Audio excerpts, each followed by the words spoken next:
When asked, what is the worst video game of all time, people were quick to answer E.T. for Atari 2600. But is it actually the worst?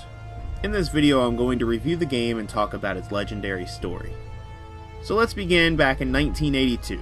Atari had struck a deal with Universal and acquired the rights to make E.T. the video game. But there was only one problem. It had to be out for the Christmas season. Howard Scott Warshaw, who is known for designing and programming Atari 2600 games such as Yar's Revenge and Raiders of the Lost Ark, got a call one day by former president and CEO of Atari, Ray Kazar. He was asked if he could complete the E.T. video game in just 5 weeks. So being the young and proud worker for Atari, he answered, "Yes, I can." Now, to create a video game in 5 weeks sounds insane, even for an Atari game. So Warshaw committed to it, and they even moved a development station into his home so he could work on the game around the clock. Once the game was finished, one of the conditions for Warshaw was that Steven Spielberg himself approved it before release. Spielberg played the game, and he loved it, so therefore the game was released. I was amazed at how difficult it was, and yet at the same time how much fun it was to play. Have you seen the latest update? I've seen the final game. Are you happy with it? Oh yeah, it's my favorite. Of course I'm biased, I made the movie.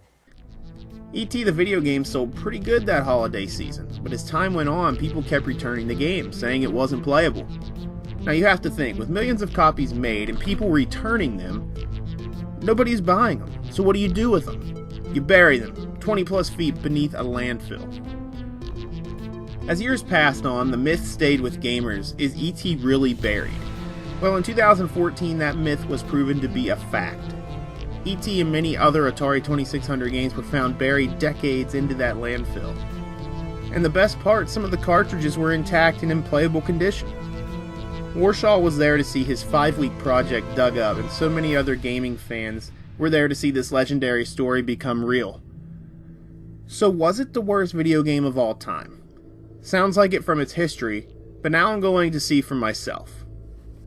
The player takes control of E.T. and needs to find 3 pieces of a phone to get home. Pieces can be found in pits that you seem to fall into every 5 seconds. The game is as random as it comes, and every item in every location is different. So your gameplay experience of E.T. could be harder or a lot easier than mine was.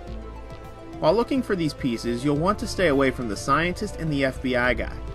The FBI guy will take any parts of the phone that you have found, which is just pure evil, and the scientist will take you back to a certain screen.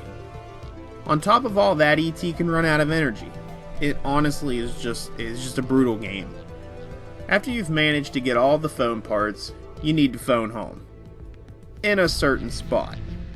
Once the call has been made, you have a timer to get back to the landing area at the start of the game and stand in the right spot. That's the end. I mean, given the circumstances, it wasn't that bad of a game. There are way more games out there that make E.T. look worthy of a Game of the Year. People who haven't played E.T. are quick to say that it's the worst game ever just because of its reputation.